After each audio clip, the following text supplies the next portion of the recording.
राजस्थान के झलवाड़ा से आई एक दिल दहला देने वाली खबर ने पूरे देश को झकझोर कर रख दिया। एक सरकारी स्कूल की जर्जर बिल्डिंग अचानक ढह गई और उसके मलबे में दब गए मासूम बच्चे।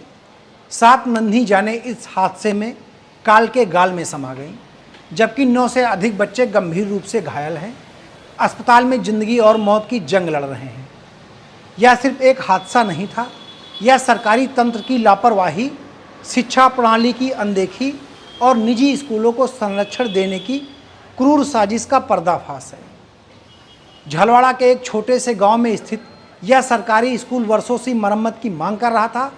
छत से टपकता पानी, दीवारों पर फैली दरारें, कमजोर नींव, यह सब देखकर अधिकारी आंखें मूंदे बैठे थे। स्कूल के शिक्षक और अभिभावकों ने कई बार जिला प्रशासन को पत्र लिखा, लेकिन हर बार की तरह जवाब वही आया, बजट नहीं है, अगली मीटिंग में देखेंगे। और फिर आई वो मनहूस सुबह। बच्चे क्लासरूम में बैठे पढ़ाई कर रहे थे। अचानक जोर से आवाज आई और कुछ ही पल में छत भरभरा कर नीचे गिर गई। चीखे, रोना और धूल का गुबार, मानो सब कुछ थम सा गया हो। गांव वाले दौड़ पड़े, अपने हाथों से मलबा हटाने लगे, लेकिन तब तक बहुत देर हो चुकी थी। 7 मासूम बच्चे अब इस दुनिया में नहीं रहे। सवाल उठता है, क्यों नहीं समय रहते बिल्डिंग की मरम्मत की गई? क्यों निजी स्कूलों को लाखों करोड़ों रुपए का फंड और मान्यता दी जाती है, लेकिन सरकारी स्कूलों को नज़रअंदाज किया जाता है?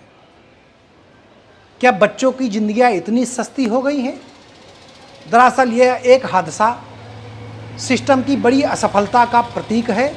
शिक्षा के नाम पर करोड़ों रुपए का बजट आता है, लेकिन उसमें से बहुत कुछ अफसरशाही और कमीशन खोरी की भेंट चढ़ जाता है।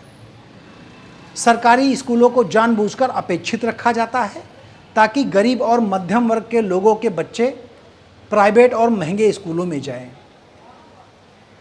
राजनीतिक चुप्पी और मुआवजे का खेल अब शुरू होगा।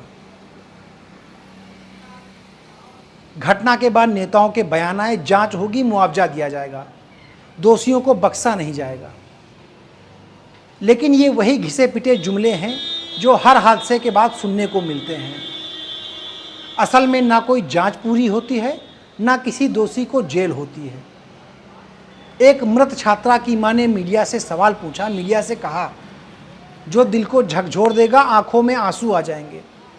मृत बच्चे की मां ने मीडिया से कहा, सरकारी स्कूल में पढ़ाना हमारी मजबूरी थी, लेकिन हमें क्या पता था जिस स्कूल में हमारा बच्चा भविष्य के सपने देख रहा है, जिस स्कूल में हमारा बच्चा पढ़ने जा रहा है, वही स्कूल हमारे बच्चे की कब्र बन जाएगा।